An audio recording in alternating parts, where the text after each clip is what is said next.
Magandang araw mga kaibigan.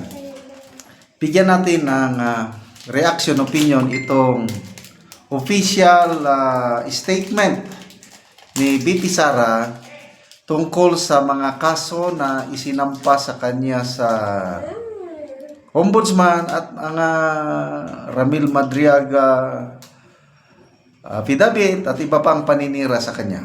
Ito, pahayag, December 13, 2025. Mga kababayan, last year, the House Committee on Good Government and Public Accountability launched a full-blown fishing expedition, searching for anything that could be twisted into grounds for impeachment. Then came the revelation that signatures for my impeachment were being courted in exchange for budget allocations. Several lawmakers themselves recently confirmed how the constitutional process was being cheapened and reduced to a marketplace.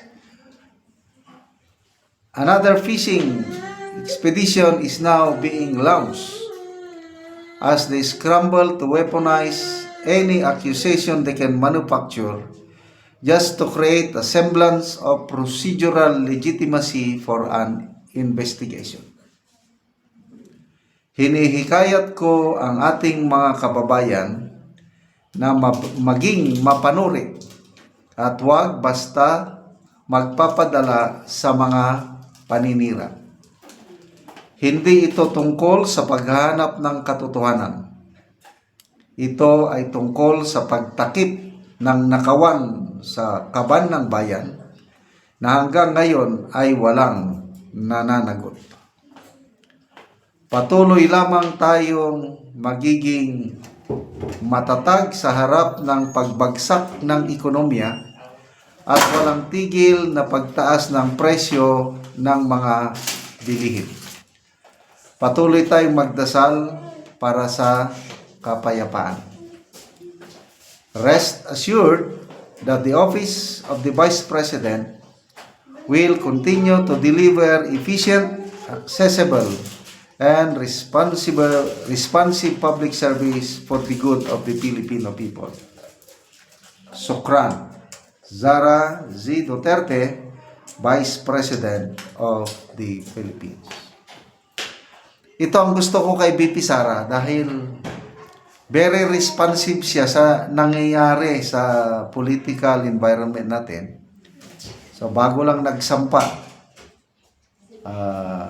ng different organizations ng kaso sa kanya sa Ombudsman, bagong lumabas yung Ramil Madriaga affidavit, ayan, nag-respond na siya kagad at mayroon na siyang instruction on what to do. Yan ang magaling na leader.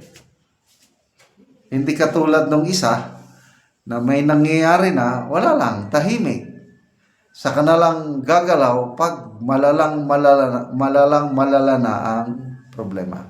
So, agree ako dito kay VP Sara na diversionary tactics itong ginagawa nila para hindi mapag-usapan ang anomaly sa flood control, para hindi na mapag-usapan yung pasabog ni Saldico, yung pasabog ni Senator Amy. So ito ngayon, nag-create sila ng issue parang pag-usapan si VP Sara. So, huwag tayong pa-distract. Mag-ingay pa rin tayo at manawagan ng transparency and accountability.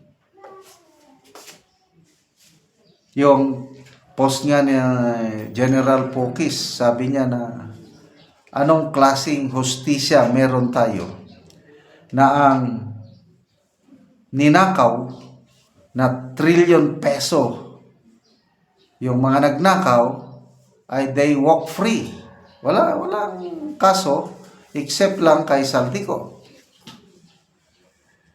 Samantalang ang mga kalaban nila sa politika, yun ang kinakasuhan.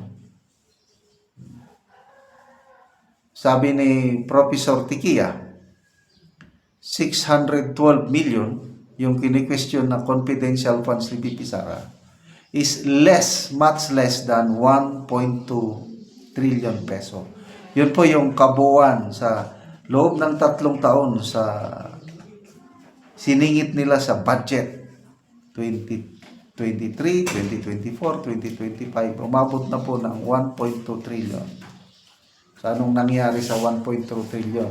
Karamihan napunta sa wala. Na pinakialaman pa, maliban sa budget insertion pinakialaman pa ang ating PhilHealth, 60 billion. Pinakialaman pa ang Philippine Deposit Insurance Corporation na pundo, 107 billion. So ngayon na pinapabalik ng Korte Suprema, tayo pa rin ang pinagbayad. Kasi ipinasok nila sa budget ng 2026 na tayo pa rin, taxpayers, ang nagbayad lahat to. Tapos yung 107 billion na pera ng PDIC, hanggang ngayon wala pa rin klaro kung ibabalik nila o hindi.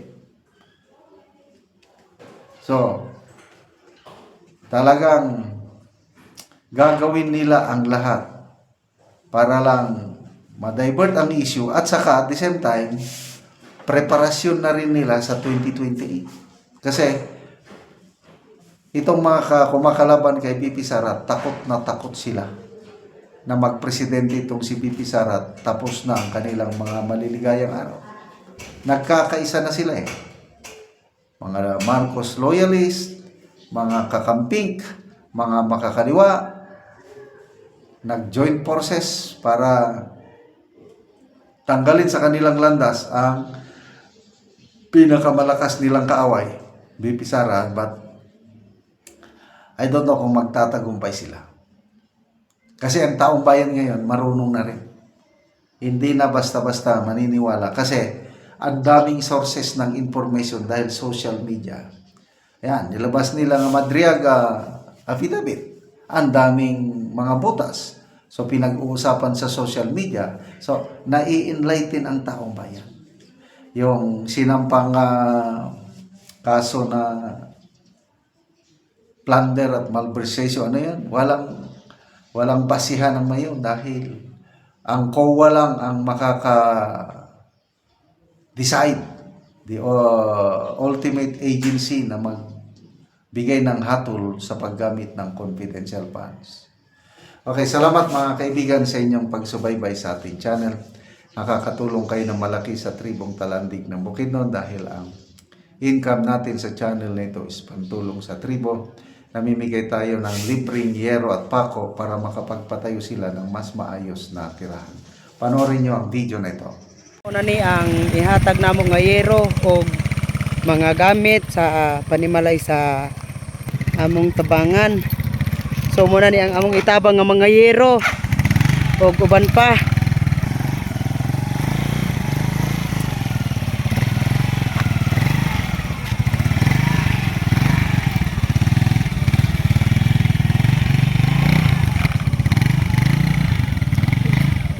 Karon abot nagyod.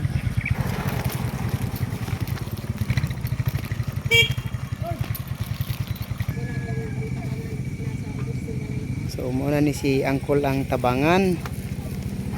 So makabalay na gyud ni sila karon, linsin, lansang, yero.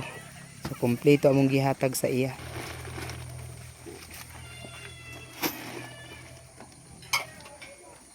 Bawa na yan.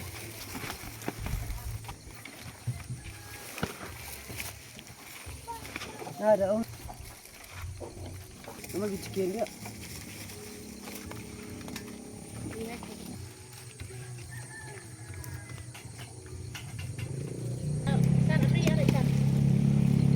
So karon ihatod na gyud sa panimalay ni Angkol ug ni Ante ang among gitabang sa ilaha.